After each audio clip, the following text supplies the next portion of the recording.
할렐루야. 일평생 우리 하나님 찬양하며 사는 우리 사랑하는 성도님들 되시길 주 이름으로 간절히 축원합니다. 아멘. 우리 옆에 계신 분들하고 인사 한번 나눠보겠습니다. 오늘도 당신을 보니 살맛이 납니다. 이렇게 하면서 나누십시오.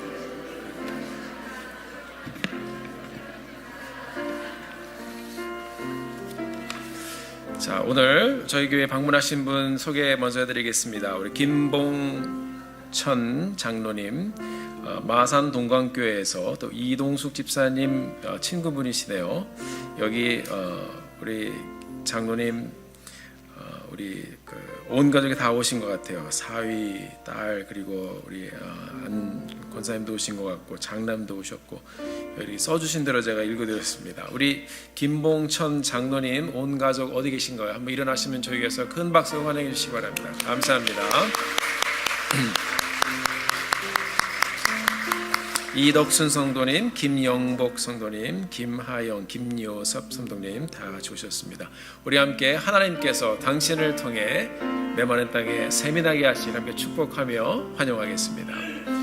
하나님께서 당신을 통해 메마른 땅에 샘물 나게 하시기를, 가난한 영혼, 목마른 영혼, 당신을 통해 주 사랑 알기 원하네. 큰 박수로 환영해 드리겠습니다. 우리 다시 한번 동서남북으로 서로를 축복합니다. 하나님께서 당신을 통해 메마른 땅에 샘물 나게 하시기를, 가난한 영혼, 목마른 영혼, 당신을 통해 주 사랑 알기 원. 우리 한 번 더 우리 서로 풀리 축복해 보겠습니다. 하나님께서 당신을 통해 메마른 땅에 샘물 나게 하시길, 가난한 영혼, 목마른 영혼, 당신을 통해 주 사랑 알기 원하네. 우리 주님 앞에 영광의 박수를 드립니다. 감사합니다. 이제 방학을 마치고 새롭게도 성경 공부반이 시작이 됩니다. 여러분 또 사인업 해주시고 말씀 계속 함께 배워가고 또 참여하는 말씀에 함께 동참하는 우리 성도님들 되시길 바랍니다. 주보 간지 보시고 함께 잘 등록해 주시길 바랍니다. 제가 어렸을 때 저희 어머니를 따라서 금식기도를 한번 갔었습니다. 그 큰 강당에 많은 사람들이 피서지에 와서 자리 잡고 있는 것처럼 꽉 차서 있는데 정말 열심히들 기도하시더라고요. 밥도 안 먹고 어떻게 이렇게 그런 소리가 나오는지 저도 굉장히 놀랐습니다. 자, 다른 분들이 저는 열심히 기도하는 모습을 굉장히 어렸을 때거든요. 그래서 저는 구경을 했습니다. 왜 이 많은 사람들이 뭐가 그렇게 답답해서 주여 주여 그러면서 그렇게 부르짖는지 궁금했습니다. 그런데 제가 철이 들어가니까 저도 우리 인생이 주여 주여가 아니면 안 되는 인생인 것을 발견하게 됐습니다. 자, 그때 가만히 기억해 보면 기도원에서 제 옆자리에 앉은 어느 아주머님이 열심히 기도하시는데, 오전 집회 끝나고 나서 한 11시 반인가 계속 사람들 기도하는데 이분이 기도를 하시면서 계속 시계를 보는 것이었습니다. 주여 하다가 시계 보시고, 아버지 하다가 시계 보시고, 초등학생이었던 제가 기도도 안 하고 사람 구경하고 있다가 저도 뭐 어머니께서 금식하라고 하셔가지고 그냥 억지로 한 거죠. 배고픈 배를 이렇게 쥐어잡고선 기도하는 걸 구경하고 있었는데, 저도 같이 뭐 주여 하니까 저도 주여 해보고 그랬었어요. 흉내내는 거죠. 속으로 그냥 배고파 죽겠는데. 아무튼 이 옆에 있는 아주머니가 시계를 계속 보면서 주여 주여 그러시다가 12시가 딱 되니까 그릇을 이렇게 보자를 풀어서 꺼내시더니 죽 같은 거 이렇게 드시더라고요. 그냥 그때는 굉장히 오래 30년도 더 된 일이니까요. 그냥 뭉개고 앉아있는 대로 그냥 이렇게 지내던 시절이었습니다. 금식 마치면서 12시 땡 치니까 아마 그날이 그분이 금식을 마치는 날이었던 것 같아요. 이렇게 꺼내서 바로 드시더라고요. 12시에. 어린 제가 하루 금식하는데 그 옆에서 남 밥 먹는 거 구경하면서 굉장히 힘들었습니다. 저도 하여튼 그렇게 금식을 배웠었어요. 지나보면 굉장히 귀한 그런 금식의 훈련이 아니었나, 기도의 훈련이 아니었는가 생각을 해봅니다. 중요한 일이 있을 때 저도 금식을 할 때가 있습니다. 일주일 금식하다 보면 보통 한 중간, 한 3일째, 4일째 이때가 굉장히 힘들어요. 오늘 본문 말씀을 보니까 많은 사람들이 주님 따라다니면서 말씀을 들었는데 이 사람들이 예수님 따라다닌 지 며칠이 되었어요? 3일이 되었어요. 그냥 여기가 좋사오니 하고 그냥 계속 주님 말씀과 또 치유와 기적의 역사들을 보면서 그냥 막무가내로 따라다닌 것 같아요. 이 예수님을 3일 동안 따라다녔다고 하니까 제가 말씀을 보는데 제 수준인 것 같아요. 이 사람들도 배가 고팠겠다 하는 생각이 들었습니다. 저도 금식하다 보면 3일째. 자, 이 사흘을 나타내는 이 3이라는 숫자, 이게 배가 고픈 숫자가 아닌가 생각을 해봅니다. 말씀 준비하다가 오늘 이 본문 말씀 또 특별히 숫자가 이렇게 나오길래 이 숫자를 중심으로 이제 말씀을 한번 제가 풀어가고 있는데 이 3이라는 숫자를 찾아보았습니다. 성경사전을 찾아보니까 저는 3 그러면 배고픈 숫자인데 성경사전을 보니까 이렇게 되어 있습니다. 3, 헬라어로는 트레이스, 3이라는 뜻이 있고 또 하나의 뜻은 number of God 이렇게 되어 있습니다. 하나님의 숫자예요.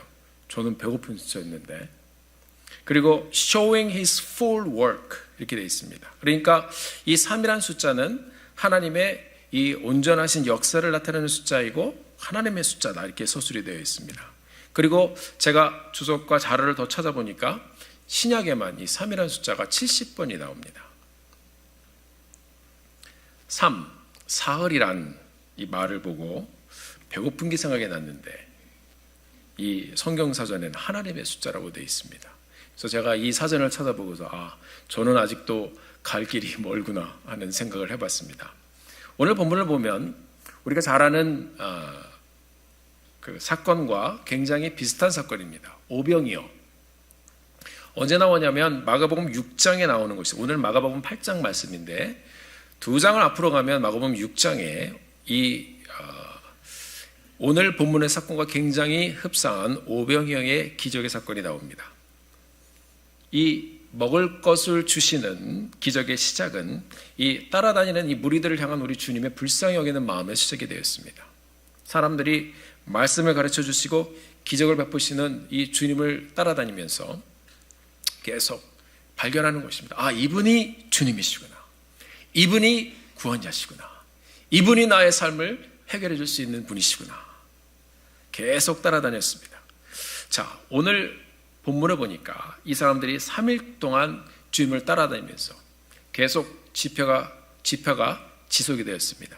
자, 성경을 보니까 장소도 그냥 어떤 다른 들판이나 이런 데가 아니라 광야입니다. 오다 보니까 광야까지 왔습니다. 지금 그냥 이 사람들을 보내면 이 사람들이 길에서 기진하리라 예수님의 말씀입니다.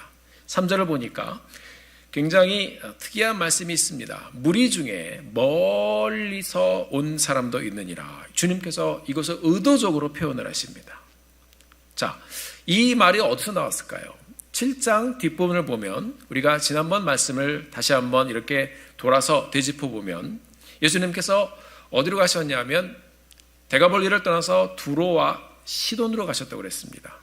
두로란 지역과 시돈이란 지역은 이방 지역입니다. 그곳에서 이방 여인을 만나셨고 우리 주님께서 그 여인의 딸이 귀신이 들렸었는데 그 딸을 고쳐주셨습니다. 그러니까 이방 지역에 다니면서 주님께서 계속 역사와 기적을 보여주시면서 그들에게도 예수님이 누구신지 주님께서 나누어 주시고 보여주셨습니다. 거기서 이방인들도 많이 만나주셨을 겁니다. 그러니까 이 사람들도 구원자 되시는 예수님을 발견했고 말씀을 들으러 계속 또 주님의 행적을 따라서 여기까지 왔을 것이다 라고 우리가 한번 생각을 해볼 수가 있겠습니다. 멀리서 온 사람들, 특별히 주님께서 이렇게 표현한 적이 없습니다. 그런데 오늘 이 사건 가운데 주님께서는 먼저 이 기적의 사건이 시작되기 전에 멀리서 온 사람들에 대해서 주님이 지적을 해주셨습니다. 제자들이 말했습니다. 주님, 사람이 너무 많아요. 이 광야에서 어디서 떡을 얻어 이 사람들을 배부르게 할 수 있겠습니까? 예수님 말씀하셨습니다. 너희에게 떡이 몇 개나 있느냐? 대답합니다. 7개가 있습니다. 어디선가 찾았겠죠. 떡을 주님께서 축사하십니다. 떼어서 제자들에게 나눠주셨습니다. 보니까 생선 2마리가 더 있습니다. 오병이의 사건하고 굉장히 비슷하죠. 이것도 축사하시고 나눠주게 하셨습니다. 배불리 먹고 떡이 7개였는데 다 먹고 나서 광주리에 담아가지고 다 보니까 이 바스켓에 남은 게 7광주리가 남았습니다. 본문에 보니 약 4,000명이 먹었다 이렇게 기록하고 있습니다. 이 사람들을 먹이신 후에 주님께서 다 흩어보내셨습니다. 그리고 곧 배를 타고 갈릴리에 있는 달마누다라는 지방으로 주님께서 가셨습니다. 저는 오늘 이 말씀을 보면서 왜 이 비슷한 사건을 2번이나 기록을 했을까라는 질문으로 함께 이 말씀을 접근하기 시작해 보았습니다. 이 본문의 내용에 있는 단어들의 조합과 배열과 그리고 등장하는 그런 사건들을 서술하는 그런 귀중한 단어들이 있습니다. 그런데 오늘 저는 이 말씀을 보면서 이 단어보다는 한번 숫자에 한번 초점을 맞춰보자 하는 생각을 가지고 이 숫자를 뒤적거려 보기 시작했습니다. 이 사건 사이에는 과연 어떤 이야기가 있었을까요? 5병이요, 마가복음 6장, 7병이요, 마가복음 8장. 그냥 배고픈 사람을 먹여주시는 우리 예수님의 기적의 재탕인가요? 한 번 먹은 음식 또 드시는 거 싫어하시는 분들이 있을 것입니다. 그래서 하루를 걸러서 또 주면 먹는데 그냥 바로 주면 안 먹는 분들이 계시다고 하는데, 이 기적의 사건도 5병이요 7병이요 비슷하지 않습니까? 근데 왜 이것을 굳이 6장에도 기록하시고 8장에도 기록을 하셨을까요? 제가 신학교에 다닐 때 히브리어 교수님이 유대인이라고 말씀을 드렸었는데, 히브리 사람들이 가지고 있는 이 숫자의 개념, 이것은 히브리 알파벳 하나하나에 숫자가 또 같이 간다고 합니다. 그리고 이 숫자가 연결되어져서 조합을 이루고, 또 히브리 사람들이 생각하는 이 숫자의 개념은, 또 이 말씀 가운데 보여지는 숫자의 개념은 또 여러 가지 반복적인 그런 방법으로 우리에게 또 다른 메시지를 전하고 있다고 제가 수업 시간에 배웠습니다. 그리고 신약에 와서도 우리가 성경을 잘 보면 그냥 사건만 진행되는 것이 아니라 숫자도 함께 흐르고 있는 것을 저희들이 말씀을 통해서 볼 수가 있습니다. 예를 들어서 넘버 1, 시작의 의미입니다. 첫 태생인 장자는 the firstborn이라고 얘기합니다. 하나님은 한 분입니다. 남자와 여자가 만나서 한 몸을 이룹니다. 숫자적인 표현입니다. 넘버 2, 반복을 의미하고 구별을 의미한다고 합니다. 그러니까 남자, 여자 하나님이 말씀하신 그 성은 남자, 여자 둘뿐입니다. 모세가 받은 돌판이 몇 개였죠? 2개였습니다. 창세기 3장을 보면 여인의 후손이 나옵니다. 그리고 뱀의 후손이 나옵니다. 선과 악 둘로 나뉩니다. 천사가 사탄이 둘로 나누어집니다. 3, 제가 찾아봤던 그 숫자, 하나님의 속성을 이야기한다고 합니다. 삼위일체 하나님을 이야기합니다. 완결의 수로 여겨집니다. 때가 찼음을 의미하기도 한다고 합니다. 아브라함에게 천사 셋이 나타나서 언약의 말씀을 나누어 주었습니다. 다니엘이 하루에 3번 기도했습니다. 성경 우리 하나님의 성품을 얘기하면서 어제도 계셨고 오늘도 계시고 장차 오실 하나님이라고 이 3단법을 이용해서 우리 하나님을 표현합니다. 넘버 5, 수업 시간에도 들었는데 이 5라는 숫자는 유대인과 문화적으로 굉장히 연결이 되어진 숫자라고 합니다. 모세 오경 5개의 말씀이 창세기, 출애굽기, 레위기, 민수기, 신명기가 이 이스라엘 사람들을 붙잡고 가는 토라가 되었습니다. 그들의 생활 방식이고 그들의 삶의 모습이 이 토라 안에 있습니다. 우리가 잘 아는 오순절, 유월절 이후에 50일째 되는 날이 오순절입니다. 펜타코스트. 오를 말하는 헬라어 펜테에서 온 말입니다. 오순절은 유월절 이후에 50일째입니다. 그리고 이 세상의 모든 것들이 안식년을 7번 지나가면서 그 다음에 제 50년째 되는 그 해가 바로 모든 것이 회복이 되는 희년이라고 말합니다. 이처럼 5라는 수도 특별한 의미가 있습니다. 정통 유대인들과 관련 있는 숫자가 바로 이 넘버 5, 5라고 합니다. 모세 오경, 거기서 출발했다고 합니다. How about 6? 6은 인간을 상징하는 숫자라고 합니다. 사람이 엿새째 창조가 되었습니다. 인간 중에 인간, 다윗이 무너뜨렸던 골리앗, 거기도 상징적인 숫자가 등장합니다. 성경을 보면 골리앗이 육척 장신이라고 기록이 되어 있습니다. 6입니다. 계시록에서 짐승의 수는 666이라고 여러분 잘 알고 계실 것입니다. 완전하지 못한 숫자가 바로 6입니다. 그러면 완전한 숫자는 무엇입니까? 7입니다. 충만함을 나타내는 숫자가 7이라고 합니다. 삶의 충만함. 우리가 성경을 봐도 주님께서 엿새 동안 하나님께서 창조를 하시고 7째 날에 쉬셨습니다. 완전한 날들의 개수는 제7일째 안식일이 가야 차는 것입니다. 하나님의 때가 차는 그 숫자가 바로 7입니다. 여리고성 7째 날에 7번 돌았을 때 무너졌습니다. 7이라는 숫자가 계속 흐르고 있습니다. 문둥병자 나아만이 계속 목욕을 하다가 7번째 목욕을 마쳤을 때 말씀대로 순종했을 때 그의 문둥병이 나왔습니다. 성경은 이렇게 우리에게 숫자로도 상당히 많은 것을 보여주고 있습니다. 마가는 이 예수님께서 무리를 먹이시는 비슷한 사건을 이 6장과 8장에 2번이나 기록하면서 의도적인 메시지를 들려주고 있는 것을 봅니다.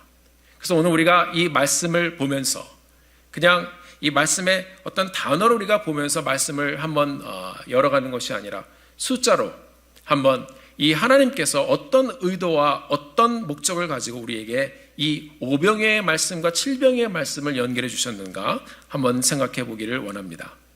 그렇습니다. 제가 이 말씀을 보는데 왜 하나님께서는 이렇게 이런 사건을 같이 배열하셨을까? 왜 첫째 날이나 둘째 날은 그냥 놔두시고 하필은 셋째 날 이렇게 사흘이나 기다리게 하시고 이들을 먹이셨을까? 마가복음 6장을 보면 이 오병이어때는요 그날 당일이었습니다. 날이 저물도록 사람들이 말씀을 듣고 있었는데 그러니까 하루만 지나도 배가 고픈 거예요. 오늘 본문은 3일을 기다리게 하셨습니다. 주님만 보고 따라가던 그 사람들의 간절함을 우리에게 보여주고 있어요. 못 먹어서 지치고 힘들어도 예수님만 보고 3일을 따라갔습니다. 사랑하는 성도 여러분, 오늘 본문에 나오는 이 사람들은 3일을 버티며 예수님의 말씀을 듣고 또 들으며 따라갔습니다. 함께 따라다니던 많은 인생의 현장들을 보시면서 우리 주님께서는 그래도 그렇게 따라오는 자들을 불쌍히 여기셨습니다. 여기까지 사모하여 온 이 사람들을 그냥 보내지 않으셨어요. 이들을 긍휼히 여기시고 축복하시고 이들의 필요를 주님께서 채워주셨습니다. 예수님을 사모하고 하나님의 임재를 바라며 이 자리에 오신 모든 성도님들 또 삶의 필요를 우리 주님께서 기다리시는 만큼 기도하는 만큼 만나주시고 채워주실 줄 믿습니다. 하나님께서 여러분들의 필요를 아시고 계속해서 인도해 주시고 채워주실 것입니다. 자, 그런데 우리 주님께서는 우리로 인하여 주님과 함께 가는 것을 멈추기를 원치 않으시는 것입니다. 우리 삶을 계속해서 그렇게 이끌어 주시고 따라오는 자들을 채워주시고 주님께서 돌봐주십니다. 하나님은 그 응답과 간증의 현장에서 우리가 응답 이상의 것을 보기를 원하세요. 그냥 하나님 기도했더니 들어주시고 간구했더니 응답해 주시고 할렐루야! 근데 우리 주님께서는 거기서 마치기를 원치 않으세요. 왜 우리에게 계속적인 기적의 역사를 보여주시는가? 왜 주님께서 계속해서 우리의 기도를 응답해 주시는가? 왜 우리로 계속해서 하나님 앞에 나와 기도하게 하시는가? 그것은 단순히 우리 자신의 삶을 위한 우리의 인생을 살라고 말씀하시는 것은 아닐 것입니다. 왜 우리에게 계속해서 하나님께서 또 다른 길을 열어주시고 이전에 보지 못했던 것들을 열어주시는가? 오늘 우리가 이 오병이어의 사건과 칠병이어의 사건을 함께 보면서 성경 전체에서 흐르는 하나님의 역사의 현장과 또 말씀을 통한 하나님의 의도를 발견하면서 주님 앞에 나가는 이 시간이 되기를 주의 이름으로 간절히 축원합니다. 5. 오병이어를 먼저 우리가 간단하게 보겠습니다. Number 5. 함께 이렇게 보십시다. 5. 네. 5입니다. 자, 모세오경 5개의 책입니다. 우리 유대인들과 굉장히 밀접한 숫자라고 말씀을 드렸습니다. 5개의 책이 유대인들의 정통 율법이 되었습니다. 요한복음 5장에 보면 베데스다에서 38년 된 병자를 고치시는데 거기에 토라의 이 율법서를 상징하고 있는 5개의 행각을 지어놓고 예배드리고 난 사람들이 거기 모여서 같이 토론하고 쉬고 말씀을 나누게 만들어 놓았습니다. 그런데 이 신약 성경에 보면 이 행각에 병든 사, 아픈 사람들, 그런 사람들이 우글거리고 있었습니다. 그것이 그 시대, 그 시대적 상황의 모습이었습니다. 모두 다 5이 어떤 현장에 있는지 성경을 통해서 우리에게 보여주고 있는 모습입니다. 마가복음 6장의 오병이어 사건을 보면 보리떡이 몇 개가 나오죠? 5개가 나옵니다. 그 마가복음 6장의 오병이어 현장과 그 사건을 보면 유대인들을 대상으로 베푸신 기적의 현장임을 우리가 찾아볼 수 있습니다. 거기에 보리떡 5개와 물고기 2마리로 남자만 몇 명이요? 5,000명을 먹이셨습니다. 5라는 숫자가 계속 등장합니다. 유대인과 관련된 숫자입니다. 먹은 사람도 남자만 5,000명입니다. 그러니까 사람들이 셀 때 여자들 안 셌습니다. 그러니까 이게 그 유대적인 사고방식이 카운트 안에도 그대로 들어가 있습니다. 5, 5가 들어갑니다.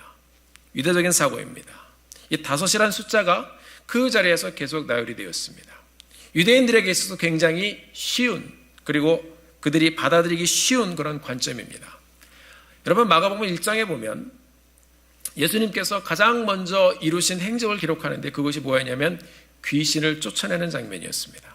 그런데 예수님께서는 마가복음 6장에서 이 유대인들을 대상으로 베풀어 주신 오병이의 기적 이후에 갑자기 두로로 가십니다.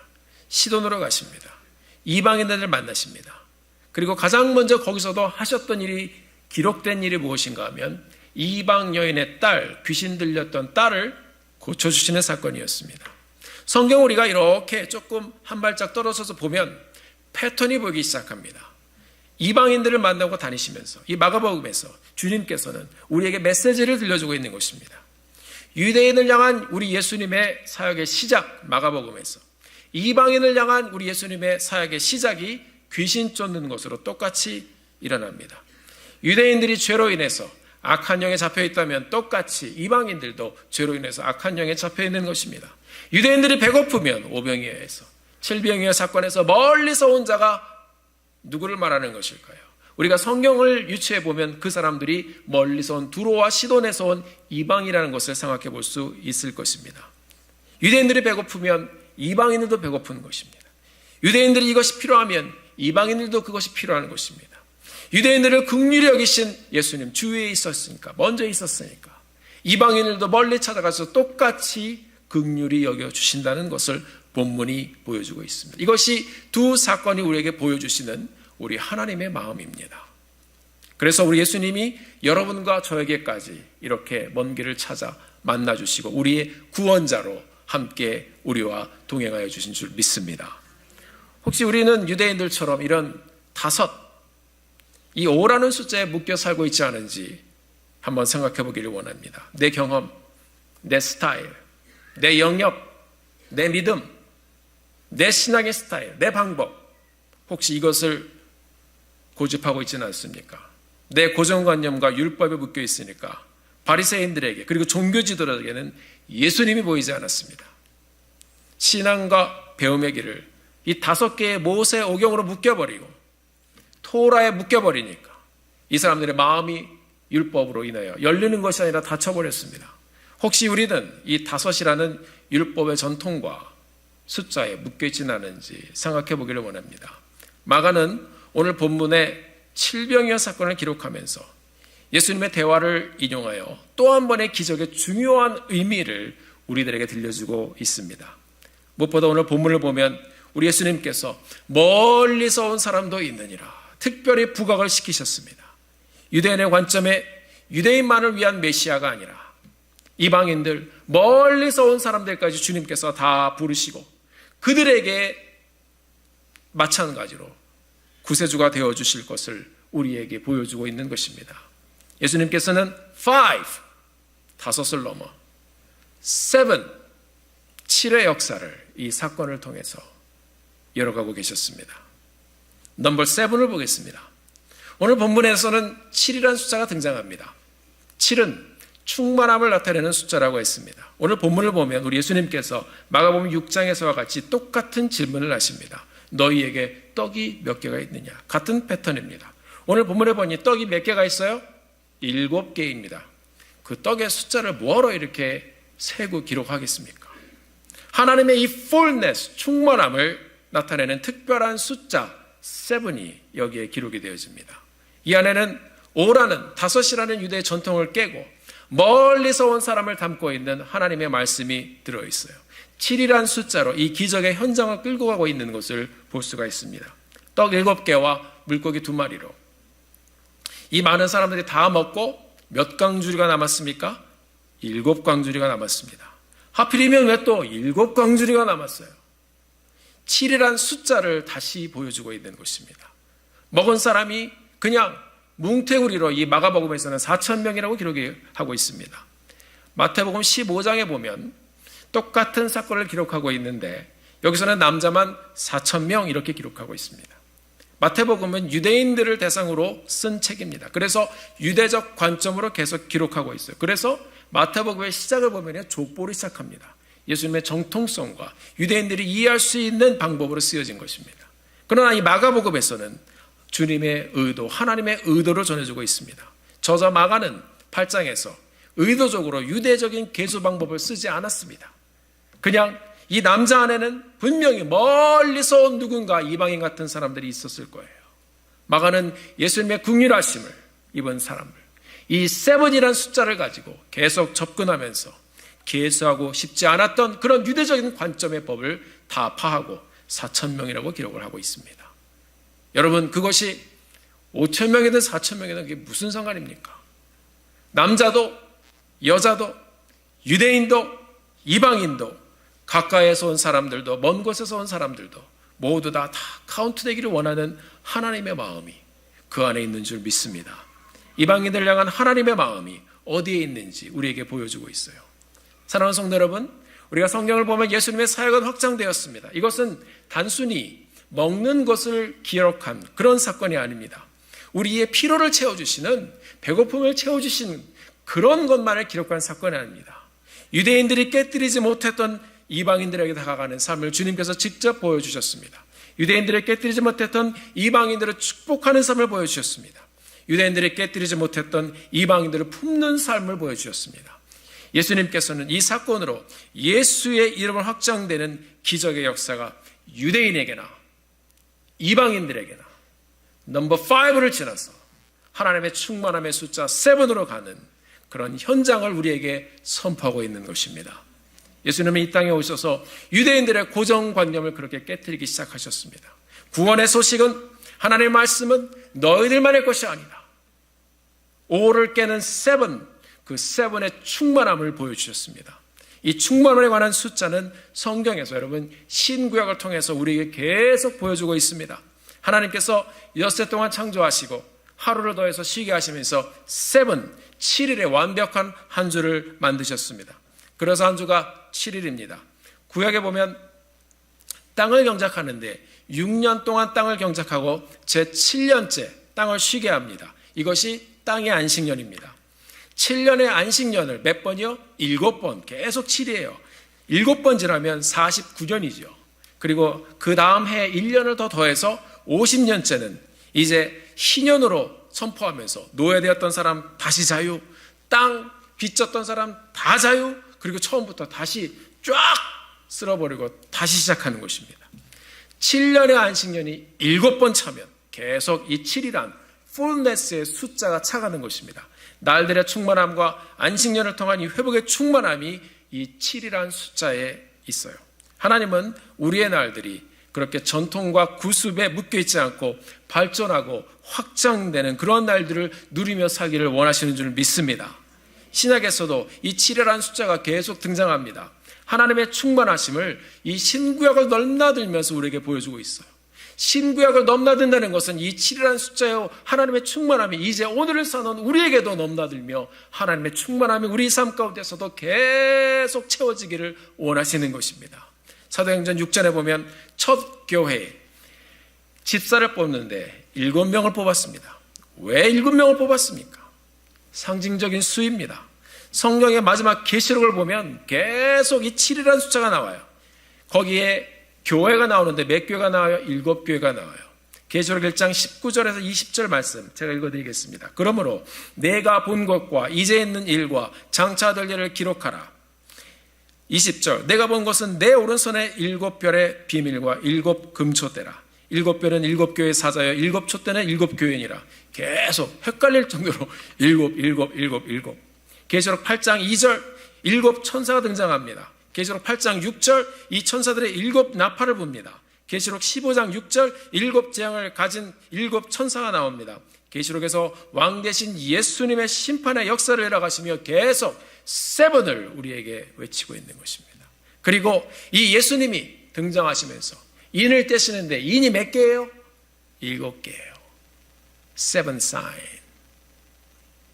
결국 사단과 더러운 영들은 모두 영원한 심판의 불로 들어가게 되고 7 천사 중에 하나가 말씀을 보면 사도 요한을 데리고선 가는 것이 천국입니다. 빛나는 보석으로 가득 찬 하나님의 영광의 나라를 보여줍니다. 이것이 계시록 21장의 말씀입니다. 7이라는 숫자가 신약에서 계시록에 가장 많이 나와요. 마지막 시대 하나님의 충만함이 이루어짐을 보여주는 상징적인 숫자가 7입니다. 이것을 우리 예수님이 또 이 마가복음을 통해서 우리에게 보여주셨습니다. 내가 진실로 속히 오리라. 계시록의 마지막 말씀입니다. 아멘 주 예수여 오시옵소서. 주님이 다시 오시면 7, 이 7의 완성이 끝나는 것입니다. 사랑하는 성도 여러분, 하나님은 우리가 오병이어의 이 역사에 머물기를 원치 않으십니다. 이것도 놀라운 역사이지만 이 전통과 율법의 카운트를 세가는 그런 고정관념의 우리의 신앙에서 뛰어넘어 하나님 우리에게 7으로 가라고 말씀하고 있습니다. 유대인들이 이방인들에게 가지 않고 이방인들을 업신여기며 넘버 5, 율법의 넘버를 깨지 못했을 때 하나님은 유대인들이 강대국의 포로가 되게 하셨습니다. 식민지가 되게 하셨습니다. 그들의 사고를 깨뜨리셨습니다. 시대의 강국이었던 시리아, 바벨론 그리고 로마의 통치를 받으면서 이들의 세상의 문화에 눈을 열기 시작합니다. 예수님이 그 시대에 오셔서 눈을 뜨게 해주셨습니다. 떠나시면서 대사명을 주셨습니다. 내용은 가라입니다. 모든 족속으로 제자를 삼으라고 그러셨습니다. 7입니다. 아버지와 아들과 성령 이름으로 침례를 주고 내가 내게 분부한 것을 다 가르쳐 지키게 하라. 이스라엘이라는 넘버 5를 뛰어넘어서 온 민족과 열방 7을 향한 하나님의 마음을 품고 세상으로 가라고 말씀하셨습니다. 율법의 오병이어서 머물지 말고 유대인들의 오병이어에서 머물지 말고 넘버 7, 7병이요 7이라는 숫자를 보여주시면서 이방인을 품으신 우리 주님의 마음을 보여주셨습니다. 사랑하는 성도 여러분, 어쩌면 우리도 유대인들이 생각하는 모세 오경에 이 5이라든 5라는 숫자에 묶여있지는 않은지요. 유대인들 못지않게 변화를 싫어하고 내 중심적으로 생각하고 내 경험이 다인 것처럼 내 방식의 신앙이 전부 다인 것처럼 그렇게 지내지는 않았습니까? 여러분 왜 미국에 오셨습니까? 1세대 이민자들은 가난에 젖어있던 이전의 삶을 벗어나고자 오셨을 것입니다. 이전에 오래전에 무지와 가난에 젖어있던 이 한국이란 나라, 내가 미국에 가서 선진학문과 문화를 그리고 이 번영을 배우고 받아들여 나를 깨뜨리기 위해서 이곳에 오신 것이 아닌가요? 더 발전된, 더 열린 나를 만들어 보기 위해서 오신 것이 아닌가요? 우리 민족의 역사를 보면 이스라엘과 비슷한 점이 굉장히 많이 있습니다. 이스라엘이나 한국이나 굉장히 작은 나라입니다. 지리적으로도 굉장히 민감한 지역입니다. 이스라엘은 선민 사상에 잡혀 있고 우리 한국은 5,000년 역사의 평화를 사랑하는 백의 민족이라고 배우셨을 것입니다. 고구려 시대 빼고는 항상 방어만 하다 살았습니다. 침략 안 한 게 자랑입니다. 순수한 혈통, 백의 민족, 늘 외서로부터 침략을 받았지만 늘 지켜왔던 만만하지 않은 민족. 그 자부심이 상당히 대단합니다. 그래서 한국 사람들은 기질이 있습니다. 그런데 하나님은 이 민족을 somehow 역사 속에서 흩어버리기 시작했습니다. 너희들도 5에 머물지 말라라는 거예요. 하나님의 비전을 주시는 것 같아요. 일제시대에 소련으로 강제 이주했습니다. 고려인이 되었습니다. 중국 동부 삼성으로 이주했습니다. 조선족이 되었습니다. 일제 치하에 일본으로, 여러 이유로 많이 또 일본으로 이주한 사람도 있습니다. 남미로 이주했습니다. 하와이의 사탕수수밭으로 보내지며 그들은 이민자의 삶을 시작합니다. 더 큰 나라를 보고 어려웠지만 보고 배우기 시작했습니다. 박정희 대통령 때 독일의 광부로 관호서로 많이 보내졌고 경제가 발전하면서 이제는 미국으로, 유럽으로, 호주로 막 나가기 시작했습니다. 백의 민족, 움직이지 않았던 민족, 방어만 하던 민족, 이 민족을 하나님이 들어서 역사 속에서 흩어버리셨습니다. 그 흩어짐의 현장에 여러분과 제가 있는 것입니다. 통계적으로 보면 인구 비례상 세계에서 이민자 비율이 가장 많은 이 민족이 유대인 다음에 한국 사람이라고 합니다. 하나님 말씀하십니다. Don't stay in number 5. Extend your territory to number 7. 한국 사람들이 복음을 듣고 변했습니다. 이 작은 나라 사람들이 가는 곳마다 교회를 막 세워가기 시작합니다. 세상에 이런 민족이 없어요, 여러분. 전 세계에 선교사를 미국 다음으로 이 작은 나라가 두 번째로 많이 보내는 나라가 되었습니다. 여러분, 어떻게 어느 경로를 통해서 이 베이 지역으로 오셨는지 모르지만 여러분들이 이민 오시면서 같이 싸들고 온 전통과 삶의 방식에 신앙생활 모습조차도 수십 년 동안 똑같이 그렇게 감싸고 오진 않았습니까? 여러분, 이 콩코드 베이 지역에 우리의 삶이 그렇다고 다 나가라는 말씀 아닙니다. 묶여있지 않기를 바랍니다. 지경을 넓혀가며 우리에게 주신 은혜를 우리 마음에 받고 오병이어의 역사를 지나 칠병이어의 연장으로 유대인의 관습을 지나 나의 관습을 지나 넘버 7의 현장으로 하나님의 마음을 품고 온 세상으로 가는 우리 콩코드 침례교회 성도님들이 되시기를 주의 이름으로 축원합니다. 우리 학생들도 복음을 들고 자꾸 선교정을 나가는 이유가 있습니다. 파비에 머물지 않기를 바라는 마음 때문입니다.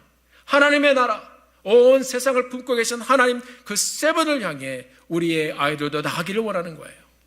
사랑하는 성도 여러분, 이스라엘 사람들이 광야에서 예배를 배우고 예배를 세워갔었습니다.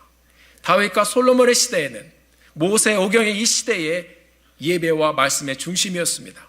넘버 5의 시대입니다. 그런데 선지자 이사야의 예언을 통해서 하나님은 7을 향한 이방인을 향한 하나님의 말씀을 구체적으로 보여주셨습니다. 이사야 56장 5절 말씀, 여호와께 연합한 이방인은, 하나님을 믿는 이방인들은 내가 그를 나의 성산으로 인도하여 기도하는 내 집에서 내 성전에서 그들을 기쁘게 할 것이다. 하나님을 믿기만 하면, 예수 그리스도 이름을 믿기만 하면, 이제 하나님의 역사에 동참하기만 하면 성산으로 인도하여 하나님의 자녀가 되게 해주시겠다고 말씀하고 있는 것입니다. 신약에 와서는 더 명확하게 우리에게 보여주셨습니다. 5의 유대인의 중심의 예배가 예수 그리스도의 오심으로 모든 민족이 함께 예배하는 7의 예배의 현장을 계속해서 우리에게 보여주시는 것입니다. 오늘 본문이 바로 그 말씀입니다. 요한복음 12장에 보면 예수님께서 예루살렘 성에 입성하실 때 유대인들이 이렇게 얘기했습니다. 13절, 예수님께서 예루살렘으로 오신다는 소식을 듣고 13절에 이렇게 얘기합니다. 종려나무 가지를 들고 맞으러 나가 외치되 호산나 찬송하리로다. 주의 이름으로 오시는 이여 곧 이스라엘의 왕이라 그랬습니다. 그들이 자기 입으로 말해서 이 예수는 only for the Jews, 이스라엘의 왕이다 얘기했습니다. 아직도 주님의 기적과 역사와 많은 것을 보고도 5를 넘어가지 못하는 것입니다. 유대인들이 예수님을 유대인의 왕이라고 외치며 이스라엘의 왕이라고 외치며 환영했습니다. 예수님을 향했던 유대인과 제자들은 아직도 이스라엘만을 위한 메시아의 사상에서 벗어나지 못하고 있었습니다. 십자가의 예수님의 죽으심으로 이 사람들의 고정관념을 다 깨뜨리셨습니다. 너네들만을 위한 메시아라면 죽는다.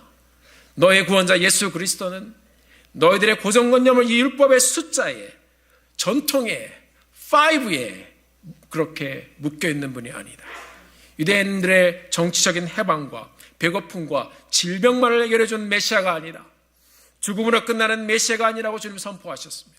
사망을 이기시고 부활의 능력으로 부활하시고 다시 일어나 5에 죽음에 머문 예수님이 아니라 넘버 7 천국을 보여주신 예수님으로 모든 사람들에게 하나님의 나라를 활짝 열어주시고 떠나가셨습니다.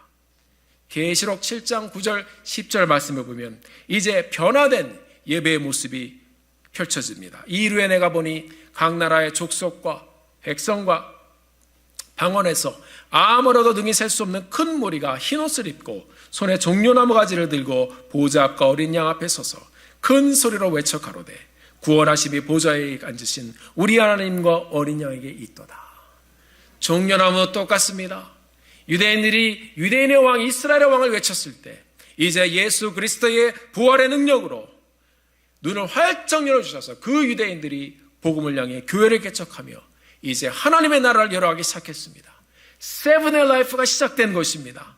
천국에서는 온 민족과 각 나라의 족속과 백성과 방언에서 아무라도 능히 셀 수 없는 큰 무리가 종려나무 가지를 들고 겹쳐지는 짝이 되는 구절입니다. 이들이 예수 그리스도의 이름을 외치며 세븐의 천상의 예배가 무엇인지 우리에게 보여주고 있습니다. 율법을 깨기 위해서 전통과 형식에 묶여있는 우리의 인생 그 5를 깨기 위해서 주님이 오셨습니다. 십자가에 죽으시고 우리의 죄에 묶여 있었던 이전의 모습을 다 청산하시고 죽으시고 부활하셔서 그 부활의 능력으로 우리를 살리시고 이제 예수의 이름으로 나만의 삶이 아닌 내 중심의 삶이 아닌 하나님의 나라를 함께 이루는 넘버 7의 삶을 우리에게 열어주셨습니다. 사랑하는 성도 여러분, 이제 이후로 어떻게 사시겠습니까? 우리 콩코드 침례교회 모든 성도님들이 예수의 이름으로 넘버 5에서 넘버 7으로 움직여가는 비전의 삶을 이루는 하나님의 나라를 꿈꾸며 사는 이 믿음의 공동체가 되기를 주의 이름으로 축원합니다. 미국까지 우리를 옮기셔서 보게 하시고 배우게 하시고 무엇보다 예수 믿고 하나님의 나라 하늘을 우리가 보고 살도록 7의 인생을 우리에게도 열어주신 줄 믿습니다. 간절한 마음으로 남은 인생 아름답게 서로 섬기며 지경을 넓혀가며 귀하게 우리 주님의 나라를 세워가는 넘버 7 하나님 나라의 확장을 함께 이루어가는 믿음의 공동체가 되어지기를 예수님의 이름으로 축원합니다. 기도하시겠습니다.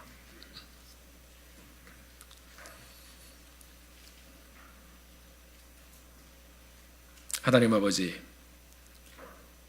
우리가 마가복음에서 6장과 8장에서 배고픈 사람들이 밥 먹는 사건이 2번이 나오는데 하나님 아버지, 우리는 이렇게 먹고 사는 문제로, 경제적인 문제로, 내 삶을 붙잡고 있는 문제로 저희들이 하나님 그렇게 붙잡혀 있을 때 주님께서는 우리의 삶에 찾아오셔서 우리로 인하여 내가 보는 삶이 전부가 아닌 하나님 나라를 우리에게 보여주셨습니다. 하나님, 우리가 우리의 마음을 열고 눈을 열어서 단순히 수많은 사람들이 먹은 기적의 사건만을 보지 않게 하여 주시고 하나님, 우리가 무엇에 붙잡혀 있든지 우리의 눈을 열어 예수 그리스도의 이름으로 깨뜨려가며 7 하나님의 온전하심과 하나님의 그 fullness를 이루어가며 성취하며 함께 주님과 동행하는 삶을 사는 우리 콩쿠드 침례교회 성도님들 될 수 있도록 주님, 우리의 마음을 열어주시옵소서. 이제로 사는 우리의 삶이 하나님 그렇게 좁은 삶이 아니라 세상을 향하여 더 크게 생각하고 더 크게 움직이고 더 크게 말하고 더 크게 섬기는 하나님의 사람들 되게 하여 주옵소서. 전통과 구습의 5를 넘어서 열어주신 하나님의 나라 7으로 들어가는 우리 사랑하는 성도님들의 축복된 삶 될 수 있도록 하나님 인도하여 주시옵소서. 살아 역사하시는 예수 그리스도의 이름으로 간절히 기도드렸습니다.